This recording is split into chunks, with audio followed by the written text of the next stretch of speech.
যোগ করো, সরল করো এবং মিশ্র ভগ্নাংশ আকারে লিখো। এখানে দুটো মিশ্র ভগ্নাংশ আছে, এটা পূর্ণ সংখ্যার, এটি ভগ্নাংশ। আমাদেরকে এই দুটোর যোগফল নির্ণয় করতে হবে, আর এটা দুভাবে করা যায়। মিশ্র ভগ্নাংশগুলোকে অপ্রকৃত ভগ্নাংশে রূপান্তরিত করে তারপর তাদের যোগ করে পুনরায় যোগফলকে মিশ্র ভগ্নাংশে রূপান্তরিত করা যায়, অথবা আরেকভাবে করা যায়। 17 সমস্ত 9/2 কিন্তু আসলে 17 যোগ 2/9। একইভাবে আবার 5 সমস্ত 9/1 হলো আসলে 5 যোগ 1/9।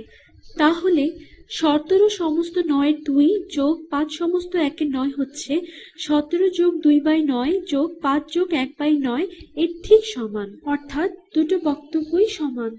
আর আমরা তো জানি যে যোগ করার সময় সংখ্যাগুলিকে কোন ক্রমে যোগ করলাম তাতে কিছুই যায় আসে না, যে কোনো ক্রমেই যোগ করা যায়।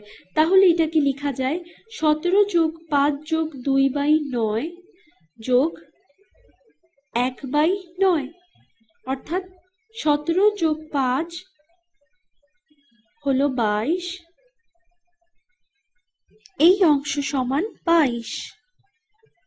17 যোগ 5 22, এতটুকু হলো 22। আচ্ছা, এখন দেখি 2 নবমাংশ যোগ 1 নবমাংশ কত হয়।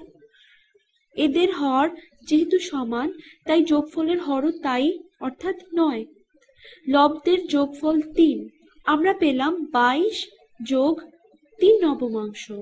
এবার এটা সরল করি, হরলব দুটি 3 দ্বারা বিভাজ্য, ভাগ করে দিলে পাই 1/3। 22 যোগ 1/3কে আসলে 22 সমস্ত 3-এর একও বলা যায়। বেগুনি রং দিয়ে লিখি, তাহলে আমাদের চূড়ান্ত ফল হলো 22 সমস্ত 3-এর 1।